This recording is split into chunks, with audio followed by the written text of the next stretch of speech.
ফের মালদার কালিয়াচকে জাল নোট উদ্ধার। এবারে বিপুল অঙ্কের জাল নোট সহ বাইক সওয়ার 2 পাচারকারী ধরা পড়ল কালিয়াচক থানার পুলিশের জালে। পুলিশ সূত্রে জানা গেছে, ধৃত 2 পাচারকারীর মধ্যে একজনের নাম সাহেব আলী এবং অপরজনের নাম আরিফ শেখ। দুজনেরই বাড়ি বৈষ্ণবনগর থানার সবদলপুর এলাকায়। মঙ্গলবার রাতে তারা একটি মোটর বাইক নিয়ে কালিয়াচকের চৌরঙ্গি এলাকায় সন্দেহজনকভাবে ঘোরাঘুরি করছিল। ওই সময় কালিয়াচক থানার পুলিশ বিশেষ সূত্রে খবর পেয়ে তাদের পাকড়াও করে। তল্লাশিতে ধৃতদের হেফাজত থেকে উদ্ধার হয় 7,89,500 টাকার জাল নোট। ধৃতরা বিপুল অঙ্কের জাল নোট কোথায় পেল, কোথায় কি উদ্দেশ্যে নিয়ে যাচ্ছিল, এই সমস্ত প্রশ্নের উত্তর খুঁজতে পুলিশ তদন্ত শুরু করে এবং তদন্তের স্বার্থে বুধবার ধৃত 2 জাল নোট পাচারকারীকে পুলিশি হেফাজতে নেওয়ার আবেদন জানিয়ে পেশ করা হয় মালদা জেলা আদালতে। পশ্চিমবঙ্গ বিজ্ঞান মঞ্চ মালদা জেলা কমিটির উদ্যোগে 29তম বিজ্ঞান অভিক্ষা হয়ে গেল বুধবার। এদিন গোটা জেলা জুড়ে এই বিজ্ঞান অভিক্ষা অনুষ্ঠিত হয়। জেলায় প্রায় 36,000 ছাত্রছাত্রী 600-র উপর পরীক্ষা কেন্দ্রে পরীক্ষা দেয়।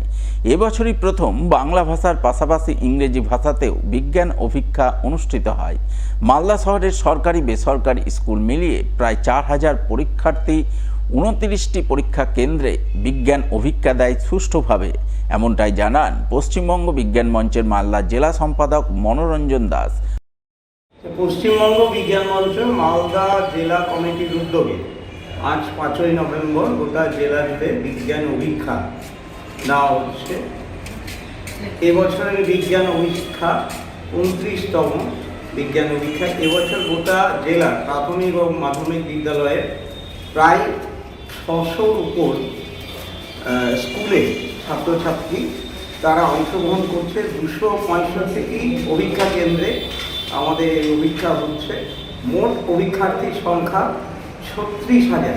গোটা জেলা জুড়ে এই অভিক্ষাতে তারা অংশগ্রহণ করেছে। আর এই অভিক্ষাকে কেন্দ্র করে আমাদের বিজ্ঞান কর্মী, সংগঠক, অধ্যাপক, শিক্ষক সব মিলিয়ে প্রায় 850 মতন কর্মী, সংগঠক, শিক্ষক, অধ্যাপকরা অভিক্ষার সাথে যুক্ত আছে।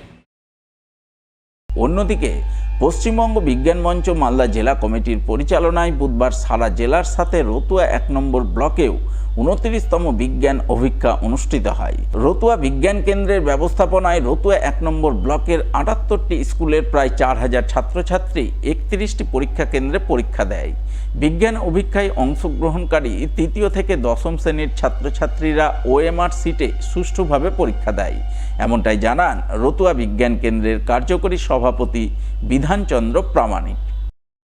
আপনারা এটাও জানেন যে আমাদের বিজ্ঞানের একটা স্লোগান আছে যে বিজ্ঞানের আলো প্রতি ঘরে জালো। তো প্রত্যেক ঘরে পৌঁছানোর একটা সহজ রাস্তা হচ্ছে আমাদের ছাত্রছাত্রী। এই ছাত্রছাত্রীদেরকে আমরা পরীক্ষার মাধ্যমে তাদের প্রত্যেকটা ঘরে পৌঁছতে চেয়েছি। আমাদের আজকে গোটা মালদা জেলা জুড়ে পরীক্ষা হচ্ছে। গোটা মালদা জেলায় প্রায় 35,000 স্টুডেন্ট আজকে পরীক্ষা দিচ্ছে। তার মধ্যে একটা কেন্দ্র রতুয়া 1 বিজ্ঞান কেন্দ্র, যেখানে প্রায় 4,000 ছাত্রছাত্রী পরীক্ষা দিচ্ছে। টোটাল 78টা স্কুল অংশগ্রহণ করেছে। এবার তাদেরকে কাউন্টিটিভভাবে 31টা সেন্টারে পরীক্ষা নেওয়া হচ্ছে।